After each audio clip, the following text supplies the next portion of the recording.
Hi, good morning, everyone. I am Nicole Testa Boston, the Deputy Director of the FIATech Consortium. And on behalf of all of us at FIATech, I'd like to thank you for joining us today for what marks our 89th live webinar.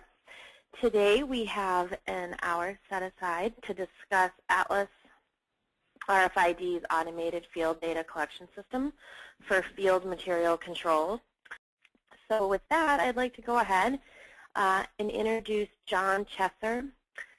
He is the Vice President of Product Management at Atlas RFID and has more than a dozen years of experience as a product manager, business process consultant, and project manager.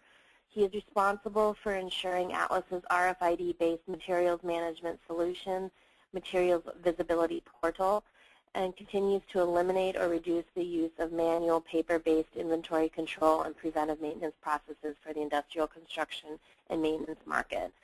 Prior to joining Atlas, John served as Vice President at Colonial Bank and Compass Bank. He holds a BA in Marketing from Auburn and an MBA from the University of Alabama in Birmingham. So with that, John, I want to thank you very much for joining us today and sharing your story, and I'll turn it over to you. Okay, thank you, Nicole. Appreciate everybody's time today. I want to go through here and go to our next slide and kind of talk about the meeting purpose of what we're going to do today. And really, I'd like to provide information how we've successfully deployed technologies that you may have heard of, such as barcode, passive RFID, active RFID, and GPS, in conjunction with software that's running on mobile devices on large industrial construction projects. The purpose of that is to improve construction productivity, give better control and predictability, reduce indirect labor costs, and reduce material reprocurement, or sometimes called rework-related expense with having to find items that are out there. And then obviously trying to generate more additional interest with EPC and owner-operator community to learn more about our products and services. Meeting topics I wanted to cover today really were field material control challenges that we see out there in the market, challenges and how those challenges have been addressed, talk about some real-world results that are out there, how this has been deployed, and then get into really, when I talk about an automated field data collection system, what is that? What are the components that go into that? What's the process for deploying it? How do you deploy it? And then finally, how do you get that data into your systems? How do you integrate that with your existing systems? And at the end, I thought we would also talk about just a couple of other applications where RFID, or radio frequency identification technology, could and is being used in the EPC industry today. And then at the end, we've got some time set aside for questions and answers.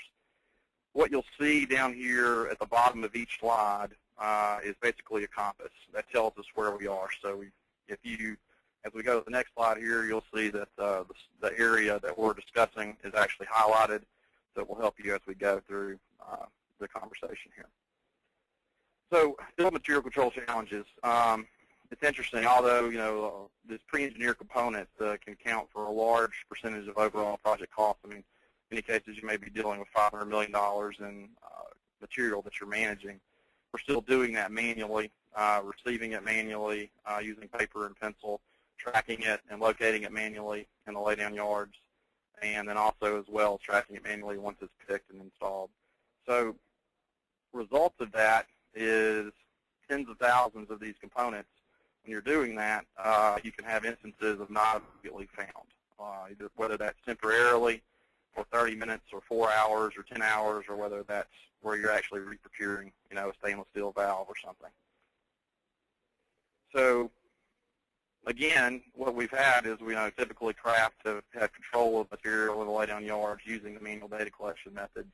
These manual data collection methods require a great deal of discipline, and it's a great deal of discipline on all parties involved, not only the craft, but the people that are receiving the material to actually check off and ensure that everything on that packing list arrived.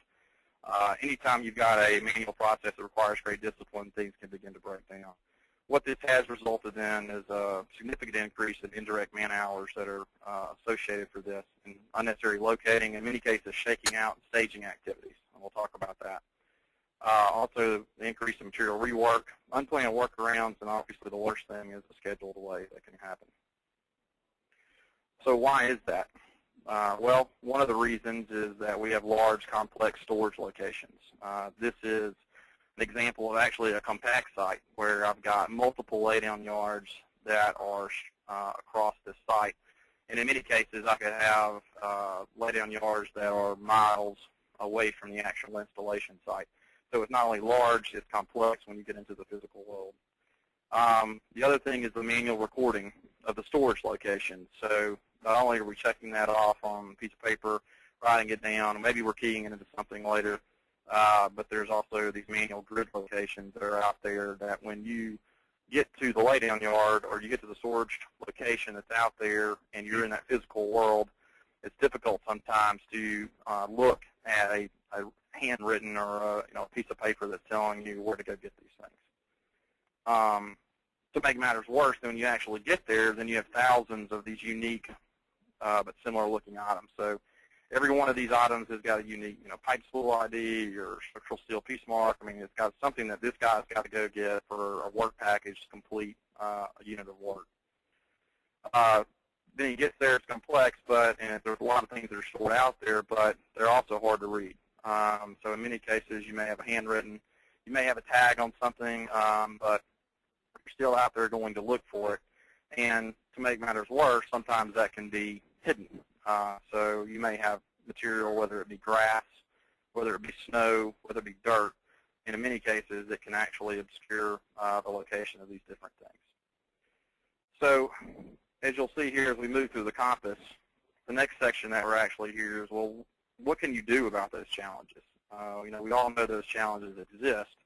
What can I do about it? Well, one way that we go about that is we will geocode a project site, and I'm going to get into that a little bit later, exactly kind of how we do that. But essentially what we're doing is we map the entire site to latitude and longitude points that are known points in the world, and then we tell you where the material is based on that. But we don't just give you latitude and longitude, we actually give you the yard and the grid location that it's located in, as well as the map.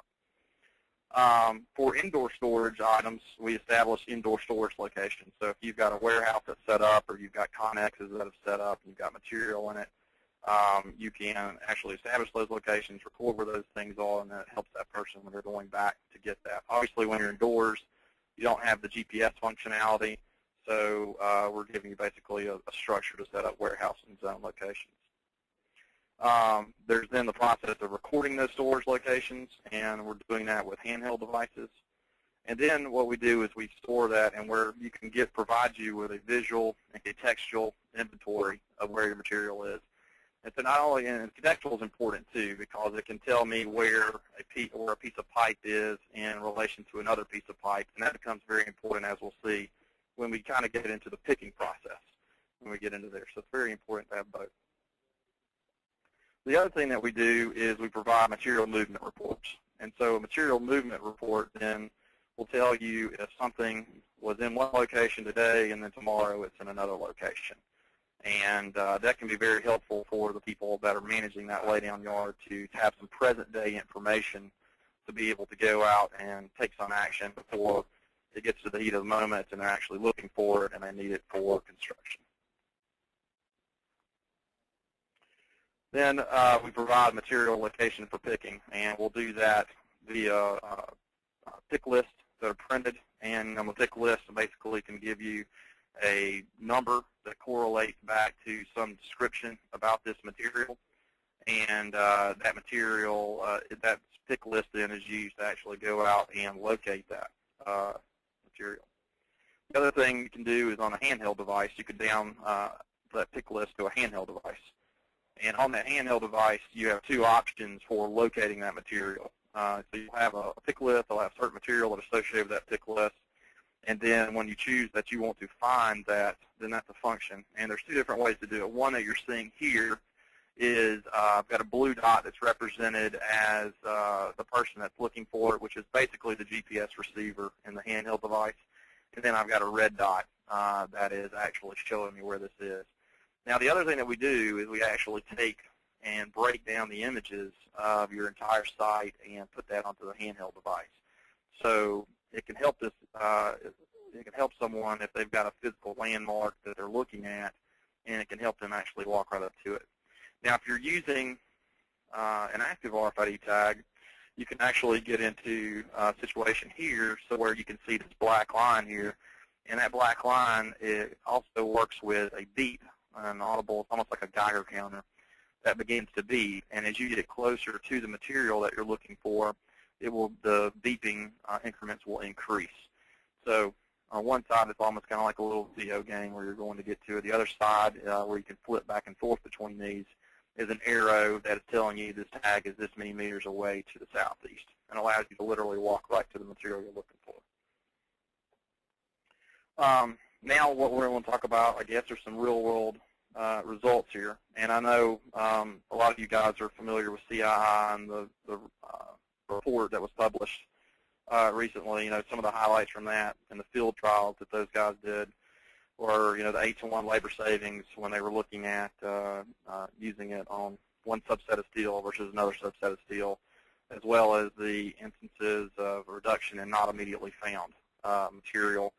And 90% of those they found would move from their location. So we've kind of got almost an 80-20 rule here, where in some cases you've got material that will move from the original location, and that seems to be where some of the problems begin to arise, because no one, again, with a manual paper-based process that requires great discipline, people are not going back, even if they move it from one grid location to the next grid location, or if they take it and accidentally move it to the installation site, nobody's going back and recording that on that either piece of paper or in a system. They've moved that. So we do work with Shaw, and one of our customers is Skip Stewart. He recently published a Spotlight on RFID in Construction article that's available from the CII website, talking about his experience using the technology, and I'd encourage anyone out there to go and look at that as well. You know, when we get into an example project, talk about a construction of a 585 megawatt coal project. Basically, our system was used to manage receipt and issue of prefabricated pipe spools.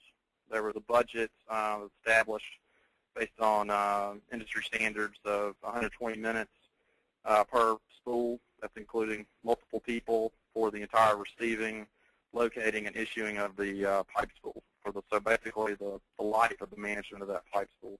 So we had the actual client have their own people go out and document the results of using the solution versus that. So they were able to do this on average of 8 minutes, and in many cases less than 8 minutes for the total life of that spool, for receiving, for locating, and issuing the spool. So if you take that and you calculate that out, that gives you, a savings of roughly 11,000 labor hours, and you can apply a labor rate to that, and it gives you a decent savings just on the labor savings associated with the management of that pipe spool during the life of that. Now, the other thing that is interesting about this is that not a single pipe spool was lost. Okay, so that means that material rework expense for the pipe spools is $0. That's a huge impact on the ROI as well, because that can add up to a large number on some of these projects. So if you can not lose anything, that's a huge benefit. There was also something we learned through that as far as the ability to kind of batch some of the picking efforts. So when I get in here and I show you how you create the pick list and how you can actually kind of optimize your routes, and you can understand where these things are laid out because you have the current location, you can then batch that together, and it really streamlines that picking process. So that was actually a huge benefit as well. And then one of the interesting things that were observed during that is because of the experience or past experience of construction, they would request material a couple of weeks out, in some cases maybe more. And as a result of that, what was happening, because they were able to find the material the first time they went to look for it, actually they began to deliver it to construction before construction needed it. So you'd actually have a situation now where you've got material that is sitting at the installation or the staging site, and they don't actually need it yet. So that's one of the things that as you get into implementing something like this, it has to be something that you kind of look at from a process perspective to understand that you're going to get that material much faster, and it could have a downstream positive impact, and you just need to be planned for that. One of the things I'm going to talk about later is for us is we kind of have a crawl, walk, run mentality of deploying these things. This project here was basically in the walk phase, so that would basically be a pilot, a limited scope pilot of the project. So you can see the results they got even in limited scope. The project manager on that project has said that they would wish they had used it on the structural steel as well as the laydown yard manager was a believer in the technology once he had seen it in place. But now they're taking that a step further into what we call the run phase. Again, I'll explain that in a little bit, but to where they're actually deploying that on multiple projects now.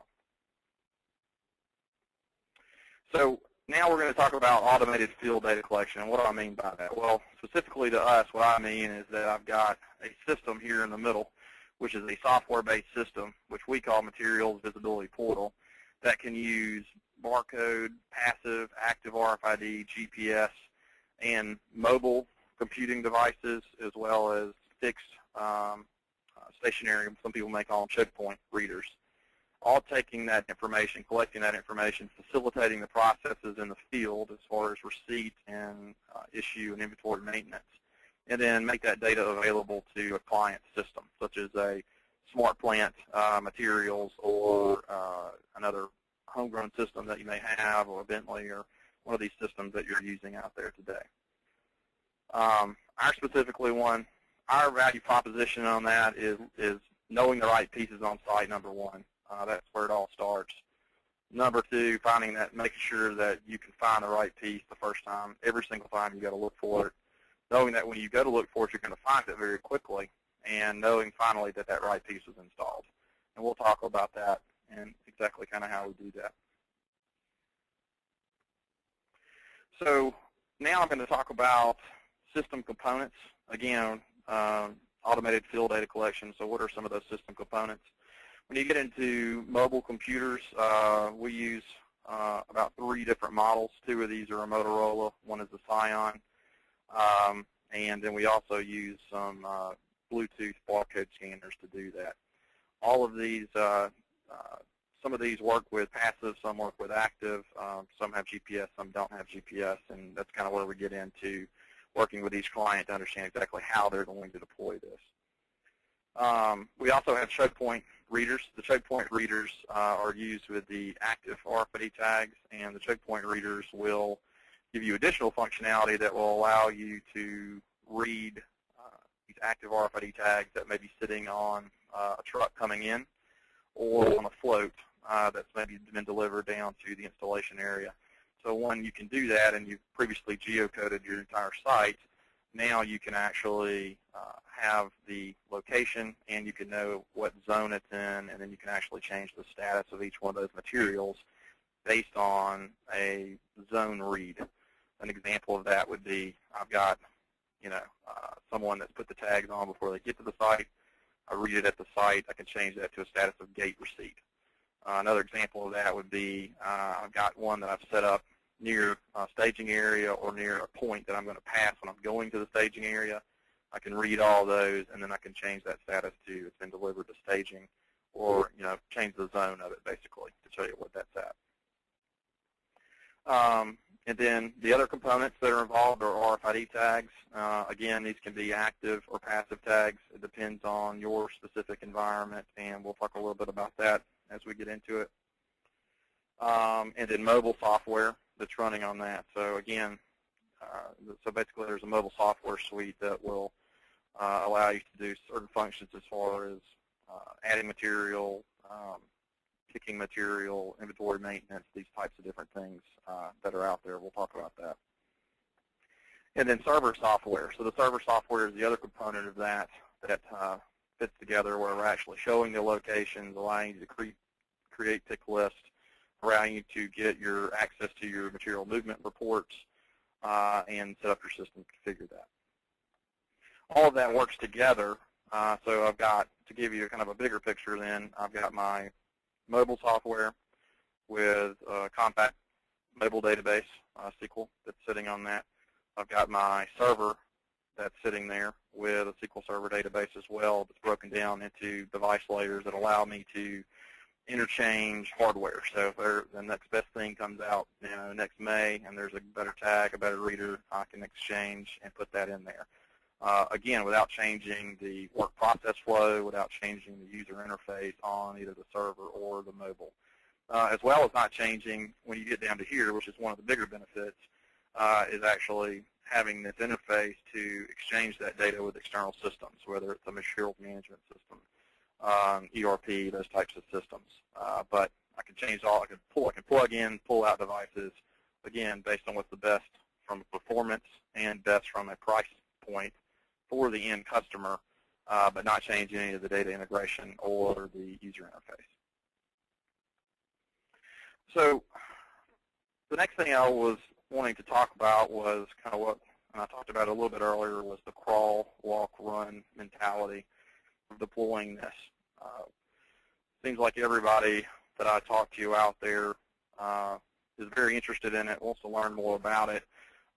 They go out to a CII, they go out to a FIATech, and they try to find more information about it, and they find information about it, but there's not, I would say there's a lack of empirical data that's out there on this. So one of the ways that, and I still believe that even one day if there is empirical data on this, that everybody in this industry is unique enough that they're going to want to see it operate on one of their facilities first. They're going to want to see how it works, see how their people react to it, see how it can be integrated with their systems and their processes. So to that end, we basically have set up a crawl, walk, run scenario here. So in a crawl, your deployment goal really is a proof of concept. So that's to have someone come out there and show you how to set the system up. It's going to be on one of your existing sites. It could be at maybe if you have a fabrication facility, maybe you have an existing project site where there's still some material on the ground. It could be any of these sites.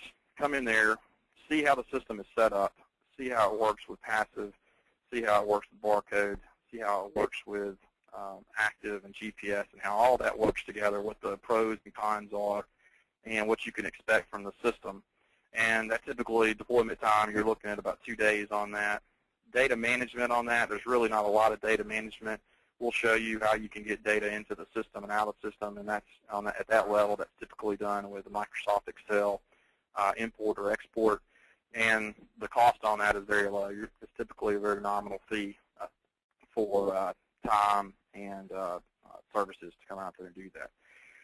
So if we can get to the crawl stage, then we get to the walk stage. And the walk stage is really where we've done crawl. We understand it. We see there's value out there, but we want to validate that business value. So kind of going back to the example I gave earlier, this is where we're actually picking a specific project site. We actually come and do a full deployment. And this deployment would be, in most cases, a standalone deployment. So we're not necessarily getting into integrating with your third-party systems, although we can do that. At this point, it's typically a 2-week process. Come in, let us set it up. And then again, from a data management standpoint, there's an import and export using Microsoft Excel to do that. Your cost, and one thing you'll notice here, the cost and the ROI, they actually seem to be somewhat proportionate, and they actually begin to scale. As the more material that you get out there, the more benefit that you're going to get from this, because you've got a larger, complex site, and you're actually doing that. You're going to realize more savings. And then from the run, that's where we get into, you validated the business value now. Now we're going to go out and we're going to realize that business value, and we're going to do that on multiple project sites.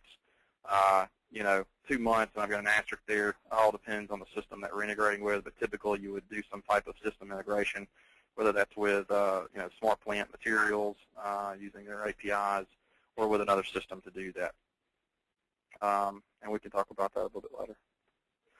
And from a system deployment standpoint, there's really, and when we talked about the components earlier, so I've got, if I go back to, I had my MVP mobile software. Okay, so my MVP mobile software is going to be running, and it's going to be running on handhelds. I've also got vehicle mount readers, and then I've also got choke point readers. All of that is typically communicating with the client's network, where the client has users that are accessing that via the user interface. via a web browser. Typically, that is installed on a client's data center where they've got that running in a server environment. And then there's, when you get to the run stage, you really got some integration that happens between these two systems. Now, an option that's out here is, actually we can host that for you, and we do have some people that are doing that now. So it's just an option that when we get into planning and everything, we kind of look at what makes the most sense for everybody out there. So it's very flexible in that standpoint. So now getting into the deployment process a little bit more, what we start with is we start with a composite overhead image of the site. So we take a good flyover, and we'll typically do that, try to get around 3,000 feet, get a good flyover. And then we take that and we break that down into multiple yards. So if you've got multiple yards that are out there and you're going to be storing material in, we'll then actually set that as a yard in the system.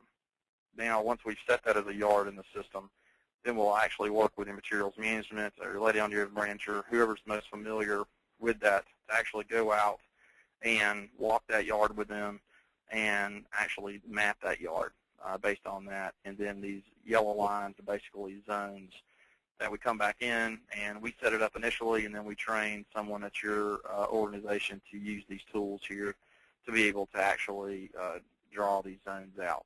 Now, the interesting thing about these tools to understand is that you may get into a situation where, again, with these are large, they're dynamic, environments. You may get some material and you actually drew your zones here on day one, but then you come in and you actually decide, what, I've got to actually store some material here. All you need to do is put the material there, record the location with a handheld, and then you could come in here and use this tool and take it and actually drag that grid out using the user interface, and then it will recalculate and store all the material that's in that zone. So there's nobody having to write anything down or go back and key it into a system. It's all done via the GPS and the hardware and the mobile software. The other thing that you do as far as deploying this is then you come in and you configure the system. There's several things that you configure.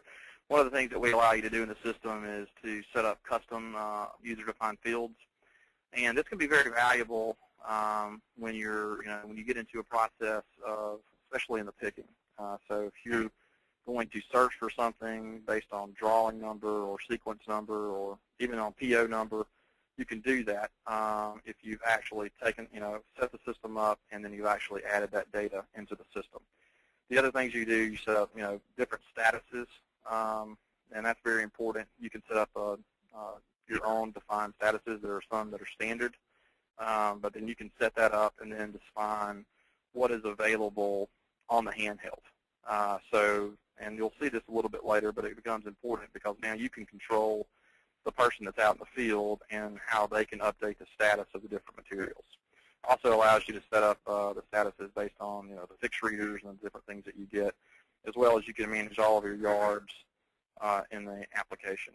The one other thing too is the auditing of the columns, and so that you can actually take, and for every field that's in there, we can maintain a complete audit history of any changes that have occurred to that field. So that becomes important when you get into traceability issues, when you get into the nuclear side of the equation. So now material receiving, again, kind of getting into the process here, really from material receiving, you're going to get some data from the supplier. And this is either going to be a standalone deployment or it's going to be an integrated deployment. If it's a standalone, you import that in using Microsoft Excel. If it's integrated, we're getting that data via the API or the database transfer with whatever that third-party system is that we've integrated. Then you've got to ask yourself the question, do you believe this material could move? So again, there's kind of that 80-20 rule that we talked about. If you've got something that's 6,000 pounds, it's great, you don't think it's ever going to move, it's only going to sit there from the one time you're there, then at that point, what you may do is you may literally just record the GPS location of that piece of material using a handheld. Now, if you think it could move and you want to take advantage of the inventory maintenance function that we'll talk about, then you would actually have an active RFID tag that would be put on that. The association process is typically about a 2-minute process. It's something that we see that can actually be easily done between the time that a crane has actually picked up a piece of material on a float and moved that to the ground. And going to get the next material, well, that's ample time for somebody to put a tag on there and do the association.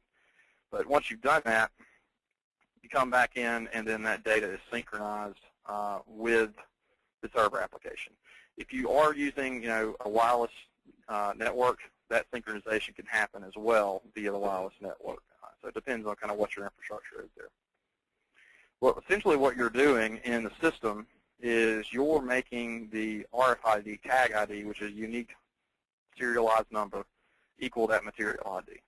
So that once I've done that association process, now I'm only looking for that unique material ID for the remainder of the life of that until I've disassociated that tag and I'm no longer using that tag again. The next step in that process, obviously now you've received it, you've now offloaded it, it's in its location where it's going to be. If you've got an active RFID tag on there, you can do some things called inventory maintenance. So inventory maintenance is either done with a handheld or vehicle mount reader, to where you're going through that storage laydown yard and you're using the some algorithms and GPS and RSSI from the tags, and we're telling you whether or not something has moved. So you'll come in, you'll get a report that says, okay, based on this date range, tell me what material has moved. It tells me what the previous date and location was and what the current date and location is. The other thing that it gives you, which is very helpful, is an age locations report. So this tells me I can go in as a materials manager or someone that's administering the system, and I can go and say, okay, tell me, is there anything that I haven't seen X number of days? And then if you haven't seen that, then you'll tell you exactly where the location was. You can then go out and, again, using present-day information, take some action there so that you can actually go out and try to fix any problems that you might have before it gets to the moment when that material is needed. The next big process is a material issue. And again, we're kind of getting back into whether it's integrated or not integrated. If it's integrated, we can have a pick list. In our system, we have it's called a pick list that actually has all the materials on it that someone needs to physically go out into that yard or into that warehouse and go find. And we can have that automatically created in our system. If it's not automatically created and it's a standalone environment, maybe you're in the walk phase, then what you would do is you would use the user interface to create that pick list. Or you could use a file that you've exported from a work package system. If you've got something out there that's creating a work package, it's got the material IDs, we can actually take that file, import it, and it will create a pick list in that way. But once you create that pick list, and there's a thing called a one-click synchronization between the handheld and the server application, now that is available on the handheld. So what you would do is you would take the best practice is to print the actual pick list that's got the image of it on and the information about it, and then actually have it on the handheld as well, and then you go out to find that material. Now, the next question is, how far do you want to take it in the process? Do you want to leave those? Let's say that you're using active tags, or you could be, using passive tags in some cases. But do you want to leave that tag on at that point? In other words, do you not want to disassociate that tag with it at that point? If you say, no, I'm going to actually take it off, and you can change the material status at that point and disassociate and use that tag. If you say, yes, I am going to leave it on, let's say you take it to a staging area or an installation area, then you can actually use the handheld to get the new location and then change the status and the location of that material as it progresses through that construction progress. This is a screenshot of the pick list screen, and so this allows someone to go in here. And again, when I was talking earlier about the drawing being something interesting, because what you can do is you can take these controls down here, and you can, any field that you have in the system, you can drag down to this, and then I can filter on that field, and then I can take it and I can add those to a pick list, and then I can view these. It's got a little pop-out, and that little pop-out then gives me a window and shows me exactly where that material is. So you can begin, again, it gets back to the visual and contextual inventory. Now I can see where the material that I know that I need to get is in relation to the next material and add that to my pick list that way. Plus it's going to show up on a map so a guy can see it on a map and he's got it printed that obviously I need to go here first, and then kind of plan out where he needs to actually have that crane located or that forklift. Then the pick lists are printed, and once they're printed, they're given someone that can actually go out and find that material. The pick lists are also added to the handheld. So once the pick list's on the handheld, I can go and filter by different statuses, and I can also go in there and then I can actually open my pick list. And on that pick list, once I've got my material, then again we're back to the find function that we saw earlier, where I can actually go and I can find the material using the GPS function.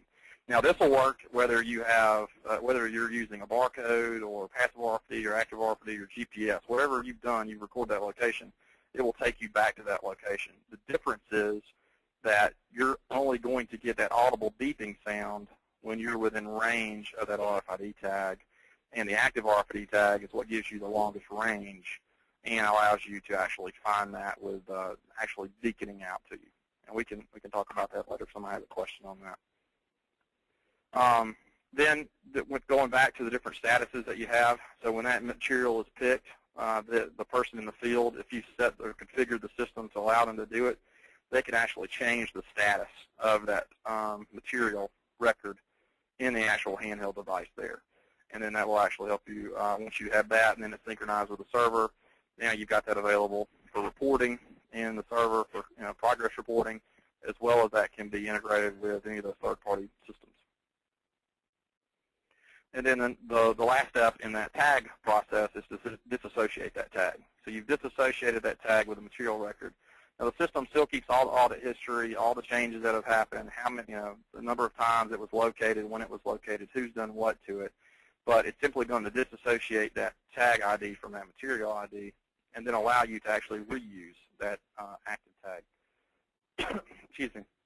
And the active tag actually, in that way, that is one of the better ways to actually increase your ROI, because you can actually reuse that active tag multiple times over the life of that tag. The next thing we were going to talk about was basically systems integration. And I've really got one slide on this because, I mean, this is just an example of one way. This is specifically with SmartPlant, and everybody may have a little different version of SmartPlant. I mean, it could be another system that's out there as well. But basically what you've got is you've got here where you can create a material withdrawal request, let's call that, in the other system. And then what that does is it's actually going to create a pick list or a pick ticket in our system. And then from that point, we can go and take over, and all the processes that we've talked about, follow all those processes, have that stored in the system, and then we can either update the other system based on certain transactions, or we can have that data available for synchronization at the database level, depending on, again, how far you want to go with it and what system that you're using. And then real quickly, I want to make sure we got time for questions, but I wanted to also talk about some other applications that are out there. Another application is cable reel management. Not only where is my cable located, is it in the yard, is it the installation, how much do I have left of it? Do I need to go get another reel from the laydown yard, or do I have enough left at the actual installation site? That's another way to use the technology. Another one is equipment maintenance, not only the location, where is it, but what maintenance has been done to this and what maintenance needs to be done to this. So with the handheld device, that can actually help and direct someone to actually go here, do the maintenance. And it can also be helpful on some of the equipment that you may have that may go into the final facility, so that if there's something, something has to be turned or greased, or whatever maintenance needs to be done to that while it's in storage, or even after it's been installed, all that can be kept up with. Where is it, and what do I need to do when I get there, and who was the last person that did it when I got there. Another one is gate access. You can actually streamline that gate process while using the RFID tags to get people on the site and off the site. You can also use that to set up certain readers in smoking areas, in different areas where you may, or any area where you may be interested in dwell times. Excuse me, how long has someone been in this area? All of that can be done with the technology. Concrete maturity is another one. This is where you can actually take an active tag, it's actually buried in the concrete, you can actually take it and you can have sensors that are actually there, and then the tag is used to communicate with a handheld device, and it's giving you different temperature, moisture, these different things that are all used with different algorithms and software that can help you reduce the number of core samples that you're taking on a project. It's just another example how to do that. And then inventory management tools and consumables. People are doing that with barcode. You can do it with RFID as well. You've got different things that you can actually put the tags inside of the tools, and then you can actually check them in, check them out a little bit faster that way. And then you can also do some interesting things where if you've got a security checkpoint going out, you implement a random security check. Well, you can give one of the security guards this handheld device, and that handheld device then can be used to scan that vehicle to see if there's anything in there, if he's taking anything home with him. So, finally, and I'm wrapping up here, about us, we are the automated identification and data collection experts. So we're working with your peers today to deploy barcode, passive and active, and GPS on their field data collection efforts. We can deploy the solution rapidly, whether material has been received or not received on the project. We also have in-house software team that can enhance the system if there's something specific that needs to meet your needs. And we can also even go a step further than that, and what we've done in many cases is build a custom solution that may be something out there. And then I'll finally, integrate those systems, and that's one of the big things, is take the data and make that data available with your existing systems. So now, I'd love for anybody to take any questions that you guys have. After this, someone contact me, and we'd love to schedule proof of concept with anybody that's interested. Great. Thank you so much, John. And we do. We have quite a few questions. Let me start at the bottom. Have they been asked about a turnover of the information to the owner-operator? Have we been? Yes, absolutely. We actually have seen that come across in an RFP lately. Is there any additional information that is stored in active RFID tags, since they usually have large memory capacities? Absolutely. I mean, a good example of that would be a packing list. So you can actually store what's on the truck that's going to arrive. The other example that we talked about towards the end there was the preventative maintenance. So I can have a handheld that is, and in every case, what we're going to do is we're going to store that data on the tag, and we're going to store it in the software, so you have a redundant backup there. But that would be a great example of where do I need to go next, what maintenance has been done, what do I need to do to this, and kind of help those people with that. Great. Do they work, or do you work with fabricators to have tags put on at the fab shop? We have worked with some fabricators. We are talking to some fabricators. That is not as pervasive in the industry. Everybody wants to go there, hands down, without a doubt. Everybody wants the fabricators to put a tag on. And there are some projects coming up that we're going to be working on where I know that the fabricators are going to do it. It's already been in the bid language, and so they've already are going to be able to do that. And I think you're going to see that happen more and more. As more people begin to adopt this, more people begin to put it into contracts, you're going to see people do that so they can take advantage of that streamline, at least material receiving and notification function. Thank you. At what point would your RFID system take control of materials from MMS? Most MMSs have inventory warehouse virtual control and issue of materials, for example. Right. And that's a good question. I mean, it's going to depend basically on the system that we're working with. In many cases, what we're doing is we're facilitating that field data collection. So we're extending that functionality that's out there. So that record, I guess that golden record or that control record would actually still be in that MMS system. So if you're using it in that fashion, we're literally going to take it and we're going to go out and, okay, now we've given you a location, and then we're going to go out, if we're using active RFID, we're going to keep up with that location. If there's a location change, you're going to make sure you've got that new location. And then when you've actually issued, let's say, a material withdrawal request, that's going to create a pick list in our system. And then basically that pick list is open until that material has actually been picked and the status has been updated of that material. Thank you. Can you share current and past projects you are working on?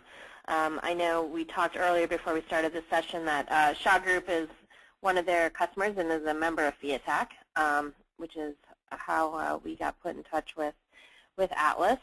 And that may or may not be, John, something that you want to share online, or if that's something you would discuss offline. Sure. And absolutely. I mean, we'd be happy to discuss that offline. We are working with Shaw on a project right now. Actually, just won a contract to work with them on the 2 nuclear units that are coming up. And then we also work with Southern Company on the project. So, yeah, anybody that would like to contact me, I'd love to talk about it. Is it possible to import structure and values for customer fields from EQ, a material management system, or a smart plant foundation, for example? Yeah. I'm sorry. Is it possible to import structure and values for customer fields from a materials management system or a smart plant foundation? Yes. And in the case of smart plant, we're either doing that through an API or a database to database layer. In other cases, that's basically set up as custom fields that are in the system, and then you can use the native import functionality to do it, to import and get the data into the system that way. Thank you. A few more. What is the physical data interface from the mobile device to the SQL server? What is the physical data interface from the mobile device to the SQL server?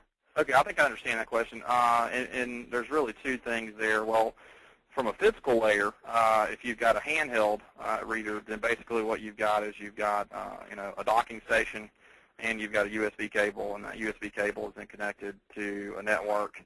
And then basically we're looking for a web service that's out there, whether that web service be running on your corporate data network or whether we're hosting and it's running on our secure data center.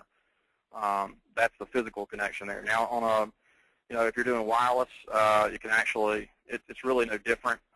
We're just looking for a web service. If we can get to that via a wired network or via a wireless network, we don't really care. It'll work either way. Thank you. Is it easy for RFID to be detached? That means if I want to attach RFID to a steel bar, when deconstruction happens, is it possible to detach it? Yeah, absolutely. I mean, and it gets in. There's multiple ways that you can attach that. There's different ways that we have done that, but depending on how you've attached it, it can be very easy to detach it.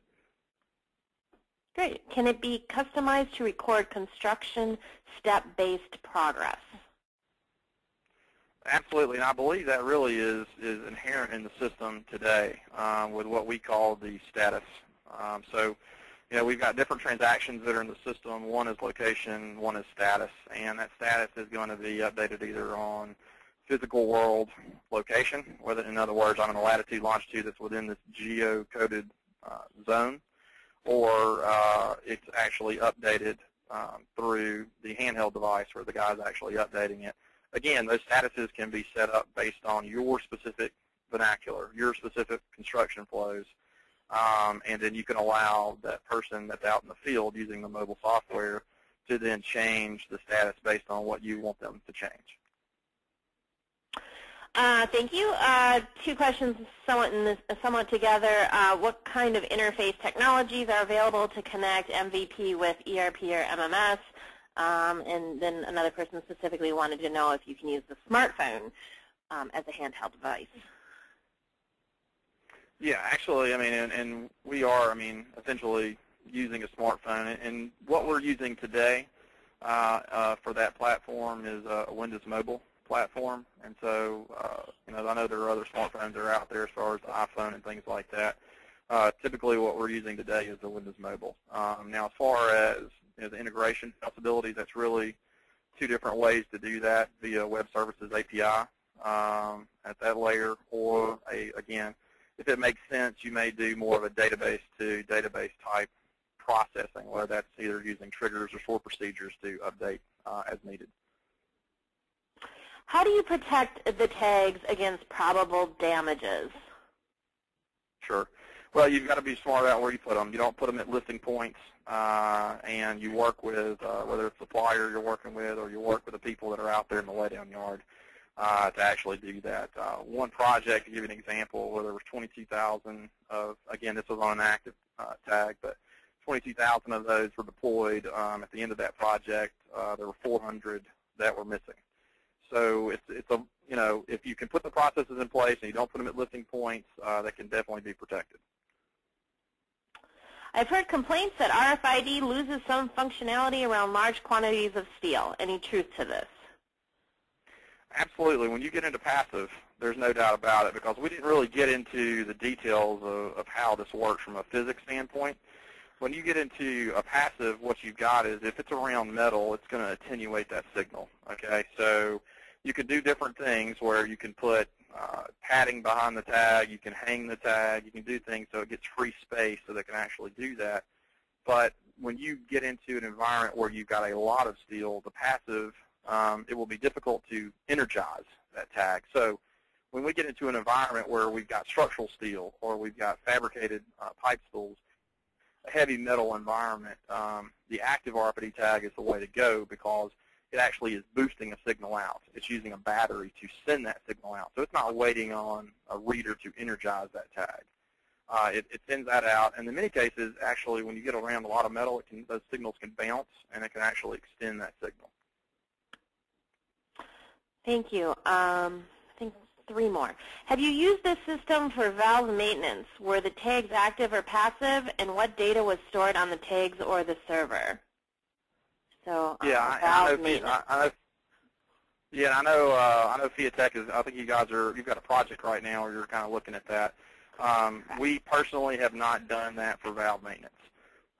It would not be difficult to do. It's just a matter of getting, a valve manufacturer and a constructor that want to play ball.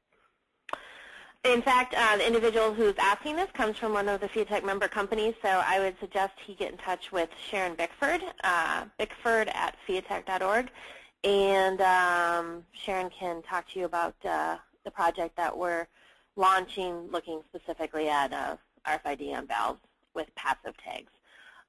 Next question, is it possible for RFID to be used in construction waste management? For example, attach an RFID to the container. Is there any current use of that to your knowledge? Not to my knowledge. Certainly something I could check into, but I haven't seen that. But I mean, really, when you get down to it, whether you're tracking a piece of steel or you're tracking a pipe spool or you're tracking a bulldozer, or you're tracking a container or something, it all is a container. It all can use the same functionality to be tracked. Great. What range tag was used for those shown in the field examples during your presentation? Sure. The range on that is a 100-meter read range. And last question, unless some more come in, what is the battery life for an active tag? The battery life on the active tags that we're using is approximately a 6-year battery life. It's all based on the beacon rate. We use a beacon rate that's rated at 6 years by the manufacturer. All right. Well, thank you so much. That was almost perfect timing. I'm coming up on 11 here Central Time, and John, really want to thank you for sharing this work with us, and remind everyone that we have recorded it, and we'll be making a copy available in the media library on the FIATech website. Give us a few days to package and post, but you can get that at fiatech.org. And I just want to thank everyone again and let you know that our next webinar, we're taking next week off, but on November 9th, we will have a presentation by Tom Phillips from Target Corporation. He was scheduled earlier in the year and had to postpone. due to a scheduling conflict, but he will be talking about the work Target has been doing with replicable building guidelines. So please plan to join us then, and I hope everyone has a great day, and thanks again, John. All right, thank you. Bye-bye.